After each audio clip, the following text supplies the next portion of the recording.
Welcome to another reading of 1001 Nights with Saman and her disheveled hair. I didn't get to do it on time, I'm sorry. Well, there's beauty in imperfection, isn't there? If you're tuning in for the first time, we've been reading the original stories of 1001 Nights for nearly a year now, the Sir Richard Burton translation. My name is Saman, I believe I said that already, and we are reading tonight a story that, we already mentioned that these stories are for adults only. Tonight is very explicit language, and therefore please, if you are under the age of 18, don't watch. Somebody already clicked out. Okay, everyone else, welcome to the adult version of 1001 Nights. Enjoy the reading. Now when it was the 327th night, she said, "It hath reached me, O auspicious king, that Zumurrud cried to her lord Ali Shar, dost thou disobey me? It shall be an ill-omened night for thee. Nay, but it behoveth thee to do my bidding, and I will make thee my minion, and appoint thee one of my emirs." Asked Ali Shar, "And in what must I do thy bidding, O king of the age?" And she answered, "Doff thy trousers and lie down on thy face." Quoth he, "That is a thing in my life I never did, and if thou force me thereto, verily I will accuse thee thereof before Allah on resurrection day. Take everything thou hast given me, and let me go from thy city." And he wept and lamented, but she said, "Doff thy trousers and lie down on thy face, or I will strike off thy head." So he did as she bade him, and she mounted upon his back, and he felt what was softer than silk and smoother than cream, and said in himself, "Of a truth, this king is nicer than all the women." Now for a time she abode on his back, then she turned over on the bed, and he said to himself, "Praised be Allah, it seemeth his yard is not standing." Then said she, "O Ali, it is of the want of my prickle that it standeth not, except they rub it with the hands. So come, rub it with thy hand, till it be at stand, else will I slay thee." So saying, she lay down on her back, and taking his hand, set it to her parts. And he found these same parts softer than silk, white, plumply rounded, protuberant, resembling for heat the hot room of the bath, or the heart of a lover whom love-longing hath wasted. Quoth Ali in himself, "Verily our king hath coined, this is indeed a wonder of wonders." And lust got hold of him, and his yard rose and stood upright to the utmost of its height, which when Zumurrud saw, she burst out laughing and said to him, "O my lord, all this happeneth, and yet thou knowest me not." He asked, "And who art thou, O king?" And she answered, "I am thy slave girl, Zumurrud." Now when as he knew this, and was certified that she was indeed his very slave girl Zumurrud, he kissed her and embraced her, and threw himself upon her as the lion upon the lamb. Then he sheathed his steel rod in her scabbard, and ceased not to play the porter at her door, and the preacher in her pulpit, and the priest at her prayer niche, whilst she with him ceased not from inclination and prostration, and rising up and sitting down, accompanying her ejaculations of praise and of glory to Allah with passionate movements and wrigglings and claspings of his member and other amorous gestures, till the two little eunuchs heard the noise. So they came, and peeping from behind the curtains, saw the king lying on his back, and upon him Shar, thrusting and slashing, whilst she puffed and blew and wriggled. Quoth they, Verily, this be no man's wriggle, belike this king is a woman. But they concealed their affair, and discovered it to none. And when the morrow came, Zumurrud summoned all the troops and the lords of the realm, and said to them, I am minded to journey to this man's country. So choose you a viceroy, who shall rule over you till I return to you. And they answered, We hear and we obey. Then she applied herself to making ready the wants of the way, to wit provant and provender, monies and rarities for presents, camels and mules, and so forth.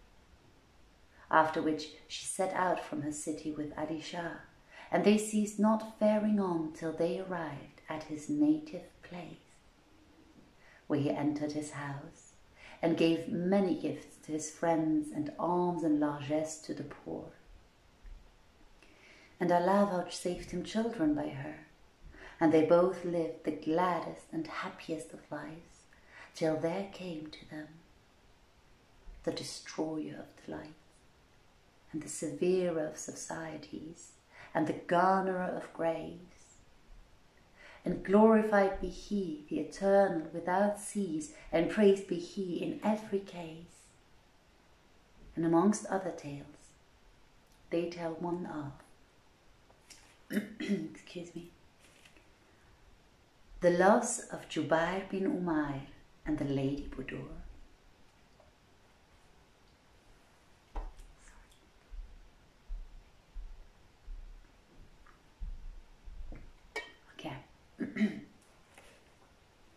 It is related that the commander of the faithful, Harun al-Rashid, was uneasy one night and could not sleep, so that he ceased not to toss from side to side for very restlessness, till, growing weary of this, he called Masrur and said to him, "O Masrur, find me someone who may solace me in this my wakefulness."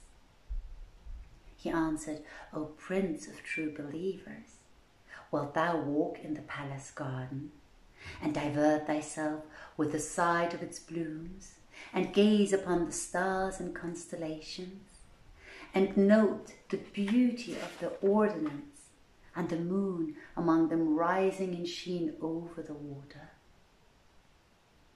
Quoth the Caliph, "O Masrur, my heart inclineth not to aught of this." Quoth he, "O my lord, there are in thy palace 300 concubines, each of whom hath her separate chamber. Do thou bid all excuse me, and every retire into her own apartment, and then do thou go thy rounds and amuse thyself with gazing on them without their knowledge." The Caliph replied, "O Masrur, the palace is my palace, and the girls are my property. Furthermore, my soul inclineth not to aught of this." Then Masrur rejoined, "O my lord, summon the doctors of law and religion, and the sages of science and poets, and bid them contend before thee in argument and disputation, and recite to thee songs and verses, and tell thee tales and anecdotes." Replied the Caliph,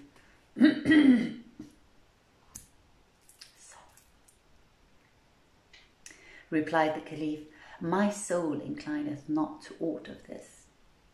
And Masrur rejoined, "O my lord, Bid pretty boys and the wits and the cup companions attend thee and solace thee with witty sallies. O Masrur, ejaculated the Caliph, indeed my soul inclineth not to aught of this. Then, O my lord, cried Masrur, strike off my head. And Shahrazad perceived the dawn of day and ceased saying her permitted say. Now when it was the 328th night, she said, it hath reached me, O auspicious king, that Masrur cried out to the Caliph, O my lord, strike off my head. Haply that will dispel thine unease and do away the restlessness that is upon thee. So Al-Rashid laughed at this, saying, see which of the boon companions is at the door. Thereupon he went out and returning said, O my lord, he who sits without is Ali bin Mansur of Damascus, the wag. Bring him to me, quoth Harun. And Masrur went out and returned with Ibn Mansur, who said on entering, Peace be with thee, O commander of the faithful. The Caliph returned his salutation and said to him, O Ibn Mansur, tell us some of thy stories. Said the other, O commander of the faithful, shall I tell thee what I have seen with my eyes, or what I have only heard tell? Replied the Caliph, if thou have seen aught worth telling, let us hear it, for hearing is not like seeing. Said Ibn Mansur, O commander of the faithful, lend me thine ear and thy heart. And he answered, O Ibn Mansur, behold, I am listening to thee with mine ears, and looking at thee with mine eyes, and attending to thee with my heart. So Ibn Mansur began, Know then, O commander of the faithful, that I receive a yearly allowance from Muhammad bin Sulaiman al-Hashimi, Sultan of Bassorah. So I went to him once upon a time, as usual, and found him ready to ride out hunting and birding. I saluted him, and he returned my salute and said, O son of Mansur, mount and come with us to the chase. But I said, O my lord, I can no longer ride. So do thou station me in the guest house, and give thy chamberlains and lieutenants charge over me. And he did so, and departed for his sport. His people entreated me with the utmost honour, and entertained me with the greatest hospitality. But said I to myself, by Allah, it is a strange thing that for so long I have been in the habit of coming from Baghdad to Bassorah, yet know no more of this town than from palace to garden, and from garden to palace. When shall I find an occasion like this to view the different parts and quarters of Bassorah? I will rise forthwith and walk forth alone, and divert myself and digest what I have eaten. Accordingly, I donned my richest dress and went out a-walking about Bassorah. Now it is known to thee, O commander of the faithful, that it had 70 streets, each 70 leagues long, the measure of Iraq. And I lost myself in its by-streets, and thirst overcame me. Presently, as I went along, O Prince of True Believers, behold, I came to a great door, whereon were 2 rings of brass, with curtains of red brocade drawn before it, and on either side of the door was a stone bench, and over it was a trellis covered with a creeping vine that hung down and shaded the doorway. I stood still to gaze upon the place, and presently heard a sorrowful voice proceeding from a heart which did not rejoice, singing melodiously and chanting this sequence: My body bides the sad abode of grief and malady, caused by a fawn whose land and home are in a far country. O ye two zephyrs of the world, which cause such pain in me, by Allah, Lord of you, to him my heart's desire, go ye, and chide him so perchance ye soften him, I pray. And tell us all his words, if he to hear your speech shall deign, and unto him the tidings bear of lovers twixt you twain, and both vouchsafe to render me a service free and fain, and lay my case before him, showing how I ever complain, and say what ails thy bounden thrill, this wise to drive away. Without a fault committed, and without a sin to show, or heart that leans to otherwise, or would thy love forego, or treason to our plighted troth, or causing thee a throe. And if he smile, then say ye twain in accents soft and slow, and thou to him a meeting grant, 'twould be the kindest way. For he is gone, distraught for thee, as well indeed he might. His eyes are wakeful, and he weeps, and wails the livelong night. If seem he satisfied by this, why then 'tis well and right. But if he show an angry face, entreat ye with despite, trick him, and naught we know of him, I beg you both to say. Quoth I to myself, verily, if the owner of this voice be fair, she conjoineth beauty of person, and eloquence, and sweetness of voice. Then I drew near the door, and began raising the curtain little by little, when lo, I beheld a damsel, white as a full moon when it mooneth on its 14th night, with joined eyebrows twain, and languorous lids of eyne, breasts like pomegranates twin, and dainty lips like double carnelian, a mouth as it were the seal of Solomon, and teeth ranged in line that played with the reason of proser and rhymer, even as saith the poet.